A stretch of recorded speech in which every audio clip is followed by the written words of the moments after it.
membahas terkait persoalan jiwa tuh terkait sebuah ke-overthinkingan dan ketakutan dalam diri ya. Kadang ada rasa marah, rasa kesal, rasa takut yang emang berselimut dan bersembunyi di balik ya sesuatu yang emang kita tuh harus gak usah dikeluarkan gitu dalam diri yang lama kelamaan. Dan itu tuh biasanya akan hadir dan akan terguncang kembali ketika kita tuh lagi ada di fase terendah. Bukan ketahui lah, kita rilis dulu yang disebut tadi residu katakan atau sampah-sampah yang begitu menumpuk. Kita rilis gitu. Itu kan sebenarnya sudah lama dan terendap. Dan untuk merilis itu naik kembali emang agak susah karena kalau bisa bilang marah dan menangis itu sesuatu yang konyol, bukan. Itu adalah kebutuhan. Manusia butuh menangis, manusia butuh marah, buang. Dan nanti salah satu cara untuk membuangnya yaitu menggunakan meditasi. Meditasi itu bukan persoalan diam berjam-jam, bukan. Halo guys. Halo. Jadi saat ini kita akan berbincang mengenai sebuah kebebasan jiwa yang seringkali banyak terpendam dan disembunyikan oleh setiap individu manusia. Bahkan sampai efeknya itu bisa menimbulkan kekacauan dalam diri yang membuat kita seperti orang gila ya Acepi ya. Ya kan? Kira-kira gitulah. Nah, menurut Acepi seberapa krusial sih kebebasan jiwa yang harus ada dalam diri manusia itu? Kalau dilihat dari sudut pandang spiritual, spiritual itu justru ya urusan jiwani. Kan ada ragawi, ada jiwani gitu. Dan jiwani itu erat kaitannya dengan spiritual. Kalau ragawi nantinya pada kesehatan, fisik ya. Fisik gitu. Ya kebebasan jiwa ini justru yang paling harus diutamakan. Karena satu, justru nantinya segala sesuatu yang terterap dalam urusan ragawi itu dimulai dari jiwaninya dulu. Pikirannya. Ya, karena ada peribahasa di dalam tubuh yang sehat ada jiwa yang kuat. Nah, betul.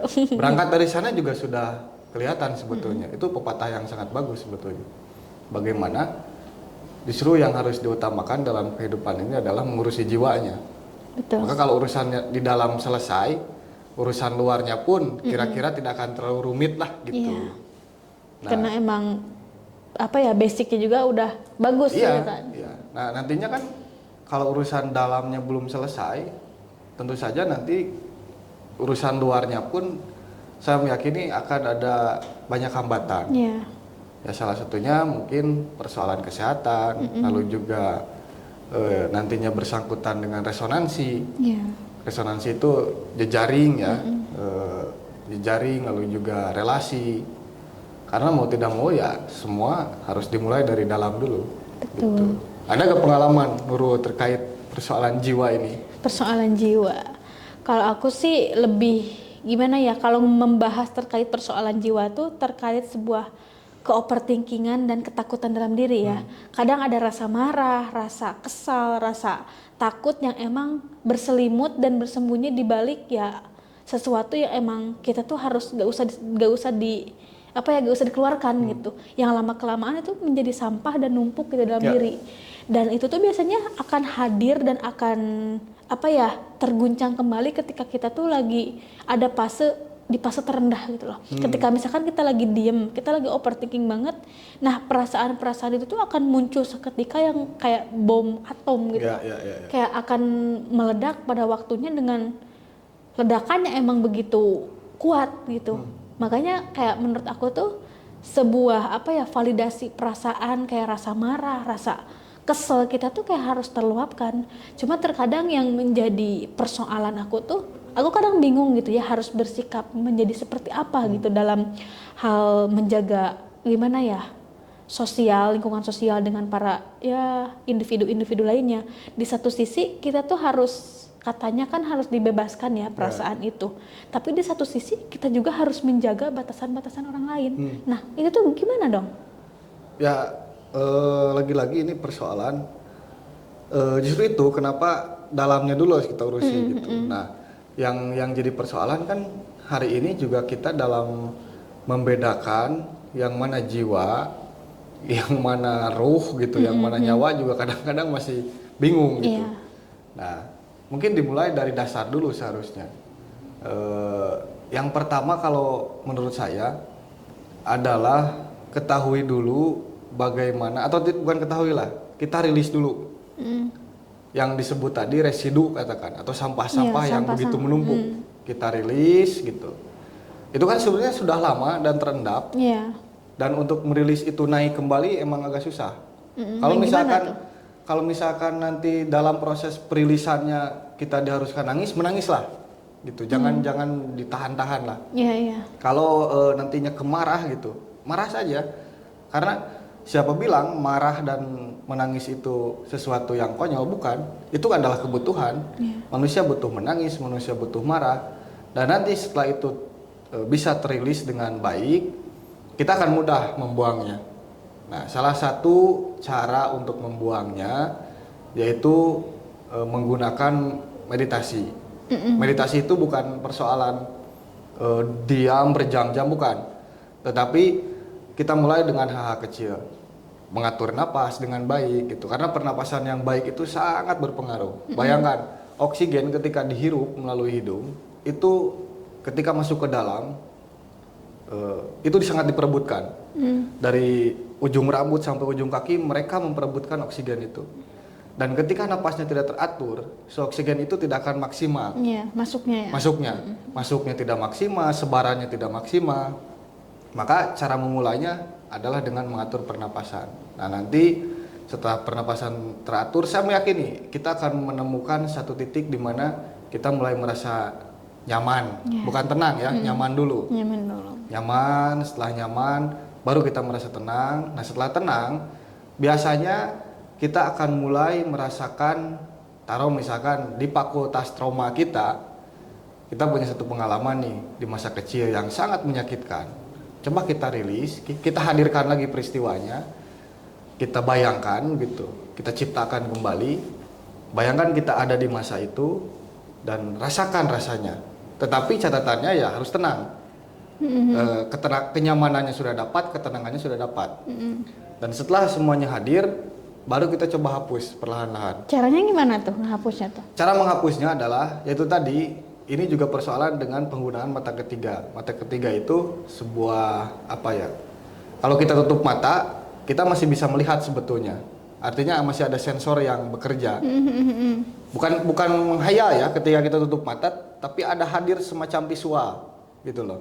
Tapi kayak abstrak gitu ya? Abstrak. Nah, justru tingkat kesulitannya itu kita harus menghadirkan suasana itu atau peristiwa itu dengan begitu sesempurna mungkin. Jangan sampai kabur gitu. Iya, iya. Nah, barulah nanti kita setelah itu dengan yang tadi kondisi tubuh sudah nyaman, kondisi kita sudah tenang, kita hapus perlahan-lahan. Bagaimana cara menghapusnya? Rasakan perasaan ketika peristiwa itu terjadi. Jadi kayak ke bawah suasana lagi gitu ya? Ya, misalkan bahwa kejadiannya labuh gitu, jatuh kejadiannya. Nah, kita bayangkan kita jatuh. Tentu saja rasanya biasanya kalau itu masih jadi bagian dari sampah akan begitu nyata rasanya.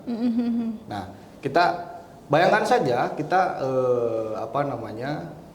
kondisinya mulai pulih, lari-lari lagi, berbahagia lagi. Nah, nanti lama kelamaan si visual itu akan tetap ada, tetapi rasanya hilang. Gitu. Ini definisi mati rasa tuh kayak gitu ya sebenarnya. Sebetulnya. Misalkan diputuskan ya, kita diputuskan pacar. Bayangkan saja sakit hatinya saat momen kita diputuskan. Nah, tapi nanti ukurannya ketika kita momennya masih terbayang, masih ada, masih tergambar, tapi rasa sakitnya sudah hilang, nah itu sudah sembuh. Oh, berarti definisi udah sembuh tuh bukan lupa semuanya. Bukan, ya? karena mustahil, karena kita merekam, ada memori gitu. Oke, berarti definisi dari sembuh itu, entah itu sembuh dari trauma maupun dengan perasaan sesakit apapun, kita tuh masih ingat momennya gitu. Bukan hilang momennya dan kita sembuh, tapi itu mustahil. Tapi kita tetap ingat, tapi kita udah gak bisa gimana ya? Rasanya yang hilang. Rasanya tuh yang hilang. Nah, jadi kayak aku melihatnya tuh kayak jadi udah biasa aja. Biasa gitu. Nah, itu juga salah satu ukuran. Ya sebetulnya cara menguji jiwa kita itu sebetulnya bersih belum gitu, atau masih kotor. Mudah cara mengetahuinya seperti itu. Panggil sebuah peristiwa yang sudah masuk pada fakultas trauma kita, Iya. hadirkan. Kalau rasanya masih ada, misal kita benci nih sama orang itu gitu, hadirkan orang itu. Kalau kita masih ada rasanya nek gitu atau gimana lah gitu, itu susah dijelaskan sebetulnya. Iya, iya. Tapi saya yakin semua orang mengalami. Iya. Nah, kalau masih ada rasanya gitu, bencinya masih ada, marahnya masih ada, itu belum. Artinya itu belum sembuh tuh. Tapi itu biasanya butuh berapa waktu sih kalau misalkan kita nih, misalkan aku lagi kesal sama suatu peristiwa dahulu gitu ya. Aku terus menghadirkan, tapi setiap menghadirkan tuh kayak selalu tetap ngerasa sakit. Nah itu butuh berapa lama? Tergantung, relatif lah. Kalau itu tidak bisa dipukul rata secara ukuran waktu. Nah tergantung seberapa berat peristiwanya dan seberapa tabah kita menjalankan penyembuhan itu. Nah nanti setelah itu selesai barulah kita masuk pada penyembuhan secara ragawi. Maksudnya yang dimaksud penyembuhan secara ragawi itu adalah menghapus. Ini kan sudah terhapus nih. Nah kita lebih bersihkan lagi. Finishingnya mungkin ya. Finishing. Dengan apa caranya? Dengan menyenangkan tubuh fisik kita. Misalkan dirimu sukanya pergi ke mall, lalu ke hutan atau ke laut, silakan itu saja lakukan gitu. Nah biasanya perempuan yang paling jago menyembuhkan persoalan sakit fisik gitu. Betul. Soalnya gimana ya cewek tuh, kalau misalnya dari fisik sih kita tuh pandai gitu ya untuk menyembuhkan, tapi untuk masalah hati gitu ya, itu kadang kita gimana ya, kita memutuskan untuk udah sembuh, tapi ketika hadir lagi ya tetap aja masih kerasa gitu. Iya itu karena memang belum dihapus. Iya. Betul. Berarti emang belum gimana ya? Cewek itu belum bisa gimana ya? Menghapus seluruhnya jika emang hal itu masih ya. dalam diri kita gitu. Nah, sebetulnya yang disebut penyakit jiwa itu yang seperti itu. Nah, sebetulnya kalau kita ukurannya orang sakit jiwa itu harus dibawa ke rumah sakit jiwa, kebayang nggak numpuknya sekarang pasien di sana. Nah yang menariknya kan di rumah sakit jiwa juga kita dikasihnya tetap obat fisik bukan obat jiwa. Apa obat jiwa? Pernah nggak dikasih di rumah sakit jiwa? Nggak ada. Di sana yang dikasih tetap obat fisik aja. Karena obat jiwa itu adalah yaitu tadi. Ya saya saya sharing yang dasar aja. Yaitu cara mengolah napas. Itu meditasi paling dasar. Karena meditasi itu hanya dua sebetulnya yang paling inti, napas dan gerak. Oh, kayak orang-orang yang tasawuf ya? Ya yoga misalkan. Suka yang menari-nari gitu. Kan untuk sebagian orang yang awam itu kayak orang gila gitu. Kayak orang yang nggak ini gitu ya, mohon maaf. Ternyata itu kayak tarian-tarian itu tidak gimana bukan ya? Sembarang gerak gitu. Berdasar berarti ya. Dan sebetulnya makanya mengapa kita kalau dalam ruang spiritual, dalam berucap, dalam bergerak itu sangat kenapa itu dibutuhkan eling dan waspada ya agar teratur.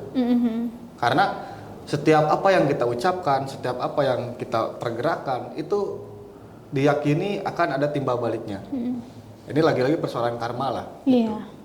Apa yang kita tanam itulah yang kita tuai. Itu sesimpel itu sebetulnya. Berarti nyata ya karma itu sebenarnya. Nyata. Ya kalau kita mau menyadari gitu. Tapi karena kadang ada beberapa orang yang emang tidak percaya hal itu. Bahkan kalau misalnya kita bilang gitu ya, karma itu pasti berlaku gitu kan.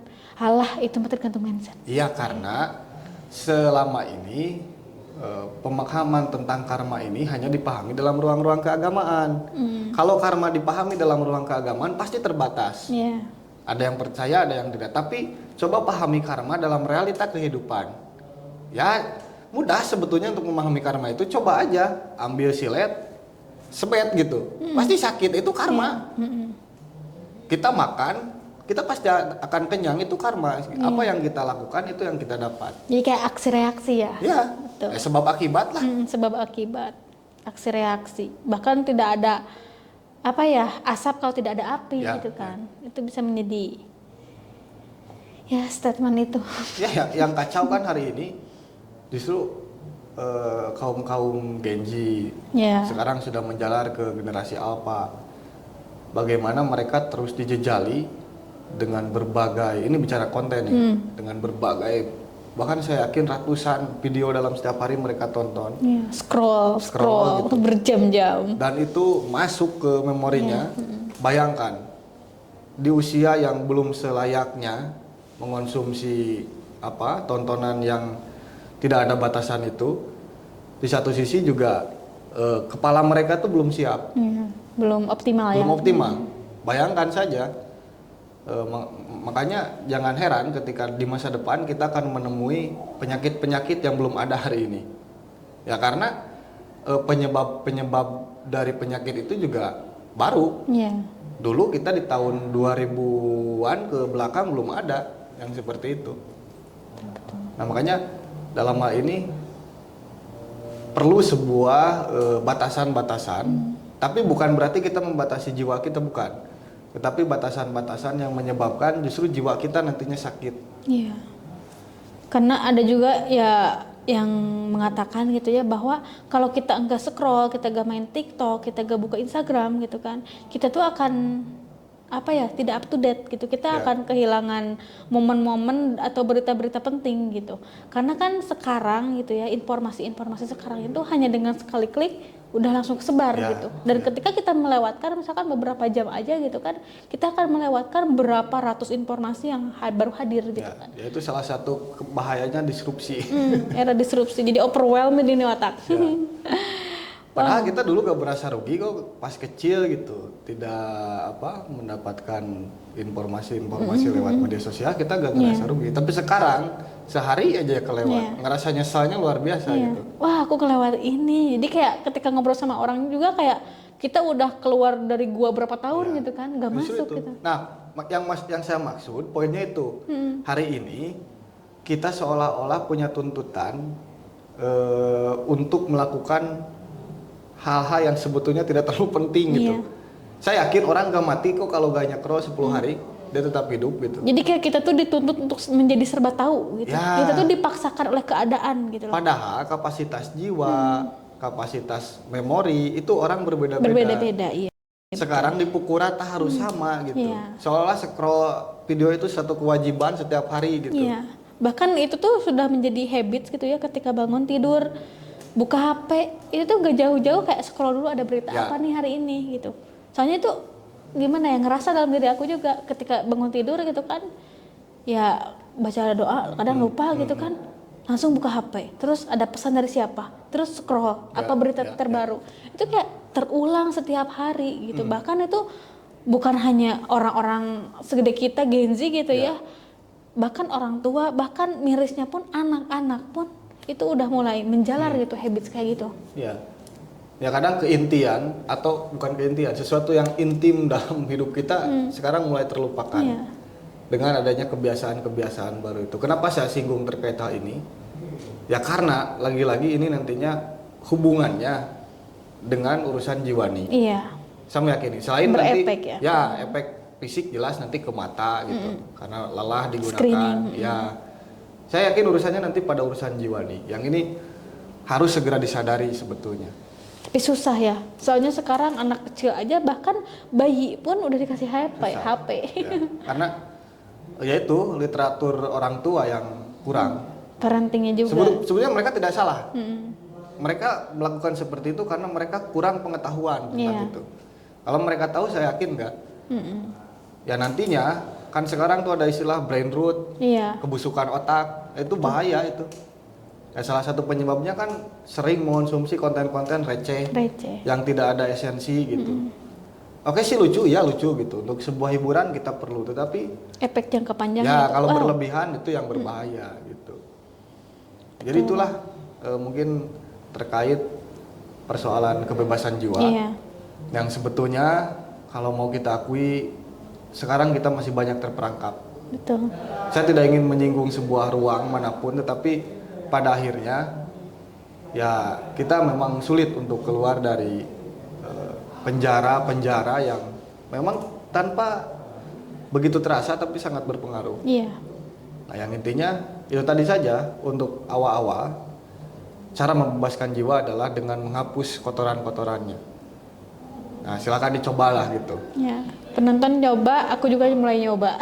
Tidak perlu, ya kalau ditanya apakah ada bacaan-bacaan tertentu, enggak ada. Ini mah kayak refleksi aja refleksi diri sendiri.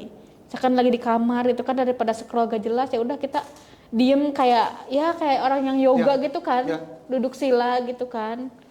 Kita bisa lihat kok perbedaan orang-orang yang sering melakukan meditasi dengan yang tidak pernah sama sekali. Apa tuh bedanya? Kita bisa lihat dari cara dia berbicara, dia akan lebih bijak, akan lebih bajik. Dia akan memfilter mana sekiranya perkataan yang dapat membuat orang lain sakit hati, mana perkataan yang baik untuk dikatakan, itu akan terlihat.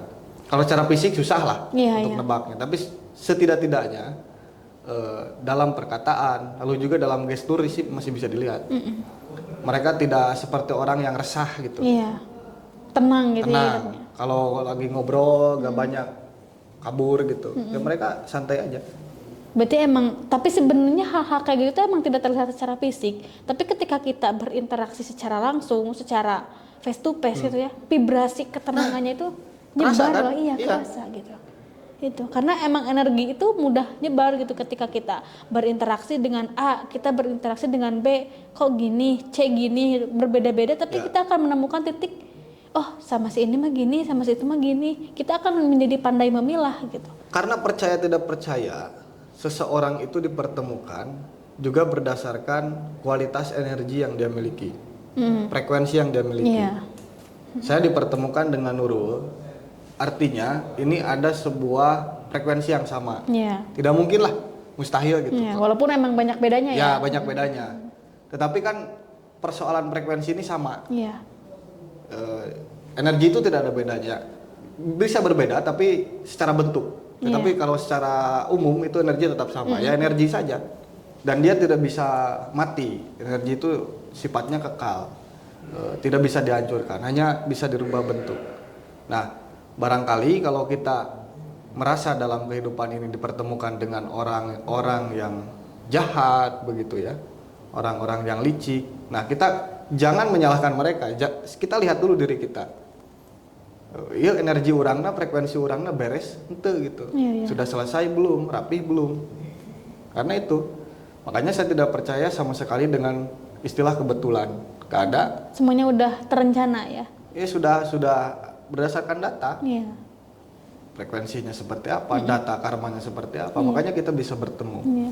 Karena aku pernah baca dalam sebuah buku ya, karya siapa lupa lagi, sebenarnya ya segala sesuatu itu bersifat netral gitu, dan tergantung cara kita memahaminya. Kayak misalkan kita dijahatin sama orang, secara kalau kita melihatnya secara umum itu kayak netral gitu ya. Tapi ketika kita menyikapinya, oh dia merugikan aku gitu kan, itu baru energi negatif gitu kan. Itu sama halnya seperti orang-orang, banyak sekali yang gagal paham hari ini tentang itu.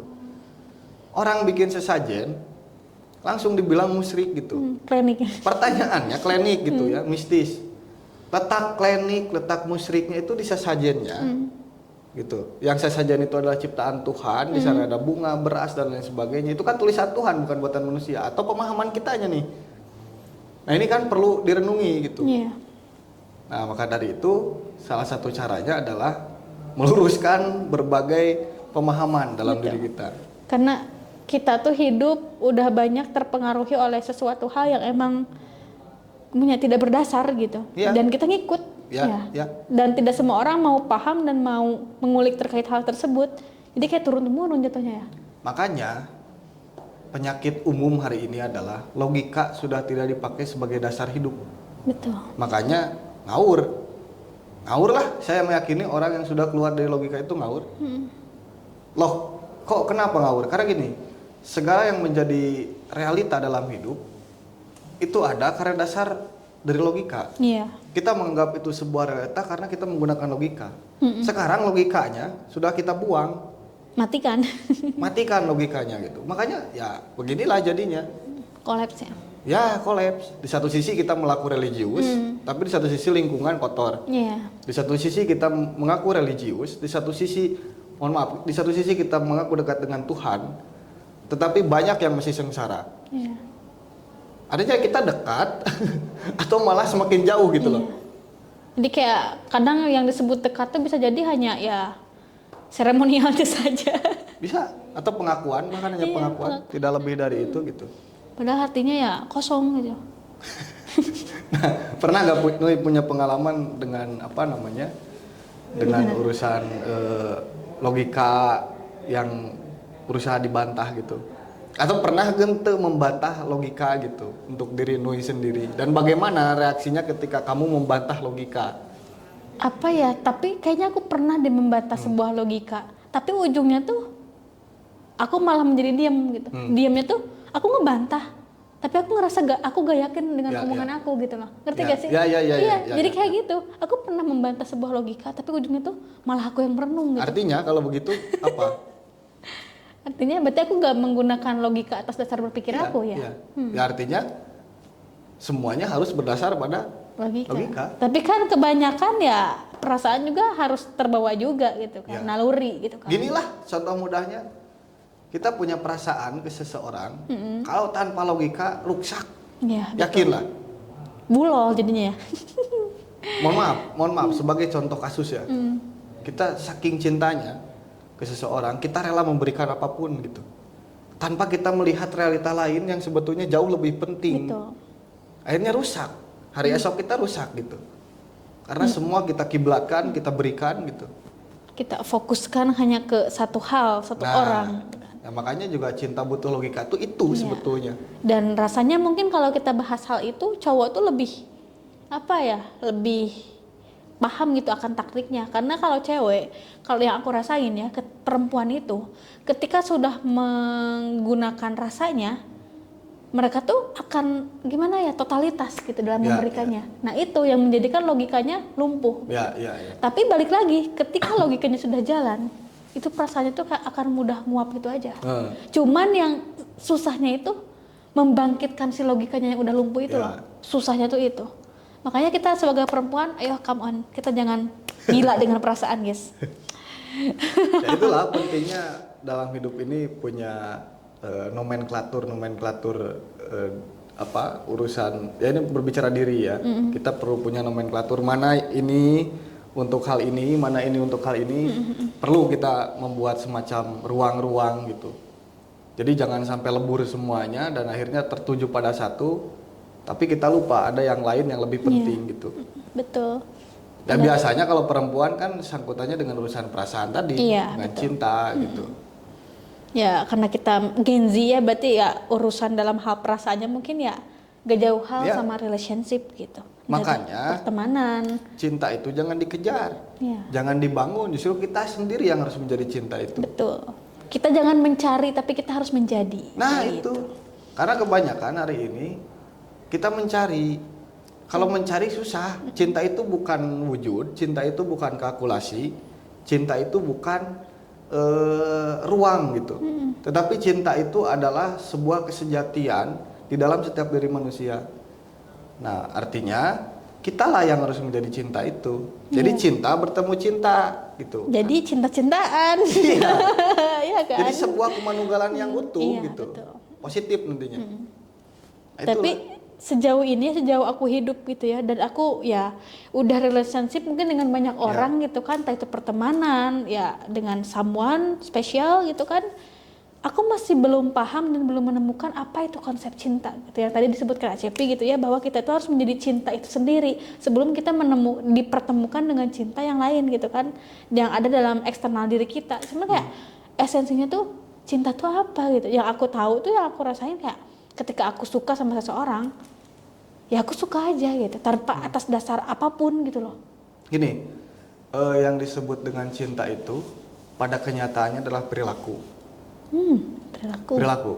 Oke. Itu yakin tidak bisa dipantau oleh teori apapun. Nah, satu, tadi berangkatnya kita harus menjadi cinta itu sendiri. Yang kedua, kita berikan cinta itu. Ya, kepada siapapun lah yang kita rasa dia pantas menerima itu. Lalu nantinya ketika hubungannya sudah terjalin, maka nantinya akan berbuah pada perilaku. Kita buktikan, karena diri kita ini adalah cinta, maka kita buktikan diri kita itu. Kalau dalam ajaran Sunda ada yang disebut dengan niti bukti. Kita buktikan dalam bentuk bakti, perilaku. Bagaimana membuktikan sebuah cinta? Kita halalkan dia gitu kan. Aduh, berat. Ya. Lalu kita saling melengkapi. Ya karena salahnya itu Bu, kebanyakan hari ini mencari cinta itu dari lebihnya, Iya, gitu, betul. bukan dari kurangnya. Justru kita lihat dulu kurangnya apa, nanti kita lengkapi. Dia pun harusnya begitu, lihat kekurangan kita, dia melengkapi kekurangan kita. Nah, jadi enak gitu. Iya, tapi sayangnya tidak semua individu itu sadar gitu akan Nah, konsep itu. makanya kita bikin Termasuk video ini. diri aku sendiri gitu ya ngerasain. Karena aku ngerasa gitu ya ketika aku pernah nih dihadapkan dalam dua pilihan gitu. Tapi ini jadi curhat ya. Dua pilihan atau mungkin tiga pilihan gitu ya. Aku melihat gitu dari setiap individu itu tuh kelebihannya oke gitu ya. Ya. Semuanya tentu ya kalau kelebihan bisa kita terima Ya. gitu ya. Nah, dari sisi kekurangan nih itu kayak plus minus gitu. Kadang misalkan aku taruh namanya ABC gitu kan, si A ini kelebihannya ini, tapi kekurangannya ada di kelebihan si B. Terus si B juga kekurangannya tuh ada di kelebihan si C. Dan aku tuh kayak egoisnya aku gitu dulu. Aku pernah ngerasa aku pengen ada tiga kelebihan di orang itu dalam satu orang. Ya gitu. itu kan kemustahilan. Iya kan makanya kayak wow gitu. Ternyata fase dewasa, fase memilih orang yang tepat, memilih orang untuk diajak hidup bersama tuh sekompleks itu, nggak hanya bermodalkan kata-kata aku sayang kamu, aku cinta kamu. Kalau itu mah itu udah terlalu basi inilah, banget basi gitu. lah. Betul banget. Wow. Jadi justru itu yang pertama kita lihat kekurangannya dulu. Kalau saya lihat kekurangannya dulu. Baru nanti kalau udah kelihatan nih kurangnya dia, lalu kita mikir nih kira-kira mampu gak kita nutupin kekurangan dia. Iya. Nah kalau udah gitu, saya meyakini nanti pun kelebihannya tanpa harus dicari pasti kita lihat sendiri. Iya. Nah itulah kelebihannya kita anggap sebagai bonus saja. Iya, betul. Nah kalau sudah seperti itu, saya meyakini kita akan tentram, kita akan merasa damai. Kalau kata Islam samawa lah, samawa gitu. Saya yakin itu. Iya. Makanya ya, karena ukuran kita hari ini selalu melihat lebihnya dulu. Iya, betul. Nah, Bener banget. Wah, aku jadi kayak tersadarkan juga ya. Di satu sisi kita ngobrol untuk para audiens, tapi aku juga merasa terbangun juga gitu kayak wow, ini insight yang baru gitu loh. Ya, mudah-mudahan ada yang nonton lah supaya barangkali sekarang ada yang lagi demam gitu, demam PDKT. Mudah-mudahan Anda penuh pertimbangan gitu. Iya, betul. Karena penting untuk segala sesuatu dilakukan dengan matang itu sangat penting. Jangan sampai kita nantinya ketika terlanjur masuk malah bingung gitu. Iya. Terjebak dengan orang yang salah tuh sulit. Ya. Aku pernah move on 7 tahun guys. Itu gila banget sih. Balik lagi takutnya nanti kalau sudah kebablasan, terlanjur basah, terlanjur masuk, lalu di dalamnya tidak sesuai dengan ekspektasi kita. Dan lagi-lagi menjadi sebuah kegagalan, nantinya jadi residu jiwa lagi, jadi sampah jiwa lagi, susah lagi menghapusnya. Makin numpuk. Berarti aku yang move on 7 tahun tuh bagian dari residu itu ya? Iya. Ya coba aja sekarang uji aja datangkan gitu sosoknya. Coba masih ada gak rasanya gitu. Kalau masih ada berarti belum move on. Jadi sebetulnya yang dikatakan sebagai move on itu bukan perkara yang mudah, Mbak. Betul. Itu susah. Nah, salah satu ukurannya caranya kita mengetahui kita sudah move on atau tidak ya itu. Karena move on yang disebut dengan galau mungkin ya atau apapun lah istilah overthinking, sedih, ya, gagal move on. Istilah melankolianya gitu. Ya itu artinya dia sudah menjadi residu. Iya, betul. Menjadi sampah jiwa. Dan bahayanya kalau lama-kelamaan dibiarkan, sampah jiwa ini itu tadi akan menghambat berbagai kemungkinan atau potensi-potensi yang harusnya terjadi yang baik ya. Iya, betul. Lalu juga nantinya bahkan bisa jadi mempengaruhi pada sakit fisik. Iya. Karena balik lagi ya dari jiwa yang emang sakit ya ke fisiknya juga bisa jadi sakit ya. Karena 70% penyakit itu sebabnya pikiran. Iya, betul. Pikiran sisanya adalah pola hidup, makanan, olahraga dan lain sebagainya. Oke. Nah, itulah gitu. Kayaknya cukup lah ya. Iya, kita ini ngebahas tadi banyak banget ya dari mulai kebebasan jiwa gitu. Kan itu juga nyambung ya walaupun kayak kesannya kita campur aduk gado-gado tapi ini esensinya tetap ke sana gitu. Bagian dari jiwa gitu kan. Oke, mungkin segitu dulu ya. Nah, bagi para penonton yang menonton video ini ada yang mau ditanyakan atau sharing, boleh kita sharing di kolom komentar dan nanti kita baca satu persatu ya. Kalaupun kita bisa jawab, pasti kita jawab. Oke. Jangan lupa follow juga Instagram dan TikTok, kalau Facebook juga. ruang tengah Oke. Indonesia. Mantap. Terima kasih. Bye bye.